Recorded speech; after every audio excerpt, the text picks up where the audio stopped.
বিএনপির কথাই সত্য হচ্ছে। দর্শক, বিএনপি আগেই বলেছিল যে বাংলাদেশে কোনো নির্বাচন ব্যবস্থা এই সরকার রাখতে চায় না, নির্বাচন ব্যবস্থা একেবারেই ধ্বংস করে দিতে চায়। সেটাই হয়েছে। এই মুহূর্তে বাংলাদেশে কোনো নির্বাচন ব্যবস্থাই নেই, কোনো নির্বাচন নাই, যা ইচ্ছা তা করে। একটা বক্তব্য আপনাদেরকে শোনাই। অবাধ ও সুষ্ঠু নির্বাচন জাদুঘরে পাঠিয়েছে সরকার, রুহুল কবির রিজভী। রাইট, যে আসলে অবাধ ও সুষ্ঠু নির্বাচন বলতে কোনো কিছুর অস্তিত্ব বাংলাদেশে নাই, এটা এখন স্বপ্নের মতো। অংশগ্রহণমূলক নির্বাচন নাই, জনগণ ভোট দিতে যাবে, পছন্দের প্রার্থী থাকবে, বিকল্প প্রার্থী থাকবে, এগুলো এখন স্বপ্নের মতো।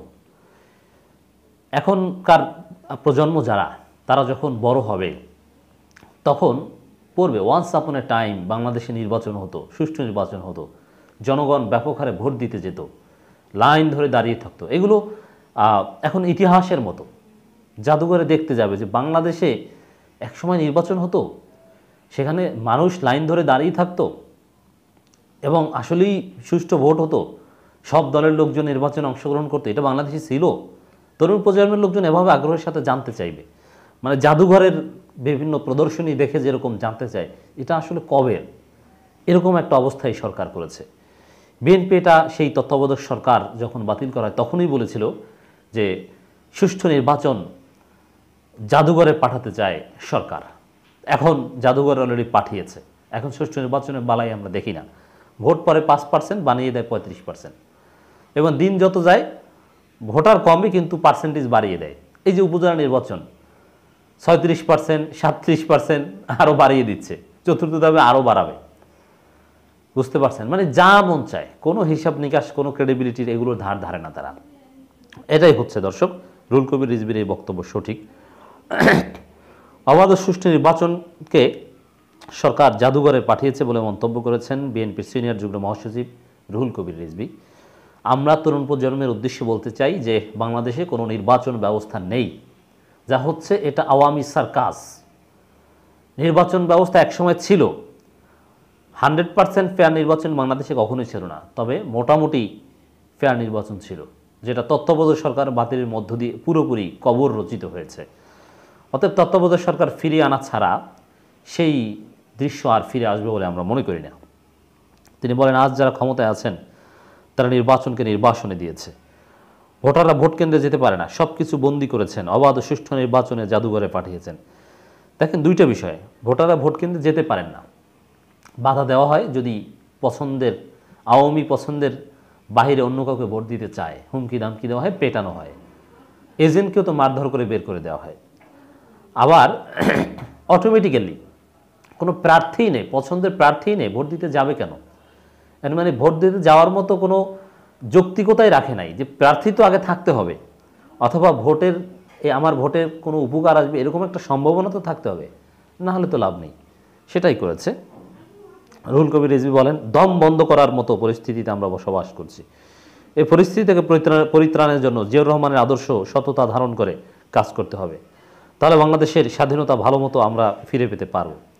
যেমন এই পয়েন্টটা আমার কাছে খুব গুরুত্বপূর্ণ, এই পয়েন্টটা নিয়ে আমরা বারবার কথা বলতে চাই।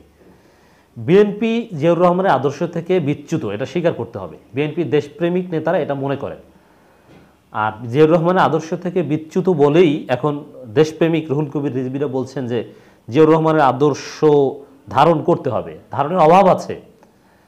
তো এখন ঘুরে ফিরে বিভিন্ন পথ দেখে টেস্ট করে এখন বিএনপির দেশপ্রেমিক নন দালাল নেতাদের মধ্যে আবার উপলব্ধি হচ্ছে যে না, জিয়াউর রহমানের আদর্শ ছাড়া অন্য কোনো আদর্শের সমাধান নেই, জিয়াউর রহমানের আদর্শই ধরতে হবে, সেই পথেই বিএনপি হাঁটছে।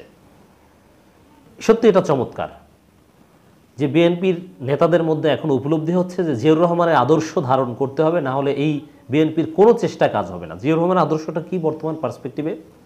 জিয়াউর রহমানের আদর্শ হচ্ছে আধিপত্যবাদের বিরুদ্ধে রুখে দাঁড়াতে হবে, ভারতকে খুশি করে চলার চেষ্টা করা যাবে না, ভারতকে চাপে রেখে তাদেরকে শায়েস্তা করতে হবে, এই আদর্শ বিএনপিকে ধারণ করতে হবে। সেই পথেই বিএনপি দেশপ্রেমিক নেতারা যাচ্ছে। রুহুল কবির রিজভী, জয়নুল আবেদিন ফারুক, গয়েশ্বরচন্দ্র রায়, ইঞ্জিনিয়ার ইশরাক, আমিনুল হক, এরা কিন্তু সেই দিকেই যাচ্ছে যে আধিপত্যবাদের বিরুদ্ধে, ভারতের আধিপত্যবাদের বিরুদ্ধে সোচ্চার হতে হবে এবং জামায়াত ইসলাম এবং ইসলামপন্থীদের সাথে নিয়ে রাজনীতি করতে হবে। জাতীয়তাবাদ এবং ইসলামী মূল্যবোধ বিষয়টাকে স্পষ্টভাবে ধারণ করতে হবে। তথাকথিত সেকুলার ভাব নিলে হবে না। তা বিএনপির নেতৃবৃন্দের একটা বড় অংশ বামপন্থা থেকে আসার কারণে এখনও কথিত সেকুলার একটা ভাব আছে, কিন্তু না, বিএনপিকে ইসলামী মূল্যবোধে বিশ্বাসী, যেমন সর্বশক্তিমান আল্লাহর উপর পূর্ণ আস্থা বা বিশ্বাস, এই ধরনের ধর্মীয় বিভিন্ন বিষয় তাদের মধ্যে থাকতে হবে। তা বিএনপির দেশপ্রেমিক নেতারা সেদিকে ইঙ্গিত করছেন, সেদিকেই যাচ্ছেন। বিশেষ করে রুহুল কবির রিজভীরা সেটাই বলার চেষ্টা করছেন, আর সেটা ঘাটতি আছে, এজন্য সেটা পূরণ করা দরকার বলছেন। তাহলে বাংলাদেশের স্বাধীনতা ভালো মতো আমরা ফিরে পেতে পারবো। এটাই ঠিক, বিএনপি স্বাধীনতা ফিরে পাওয়ার জন্য যে পথে যাওয়া দরকার সেই পথের কথাই বলছে। তিনি বলেন, দেশের সব দুর্যোগে মেজর জিয়াউর রহমান ত্রাণকর্তা হিসেবে আবির্ভূত হয়েছিলেন। 1971 সালে সেনাবাহিনীর একজন মেজর হিসেবে চট্টগ্রাম থেকে স্বাধীনতা ঘোষণা দিয়ে জাতিকে স্বাধীনতা যুদ্ধের জন্য উদ্বুদ্ধ করেন। 1975 সালে সিপাহী জনতা একত্রিত হয়ে জিয়াউর রহমানকে রাজনীতিতে ক্ষমতায় নিয়ে আসেন। রাইট? যাই হোক দর্শক, বিএনপির নন দালাল দেশপ্রেমিক নেতারা জিয়াউর রহমান আদর্শের কথা আবার উপলব্ধি করছে। আদর্শটা কি আমরা তো আপনাদেরকে বুঝালাম, সেটাই ধারণ করতে হবে। আমরা কথা বলছি 31 মে 24।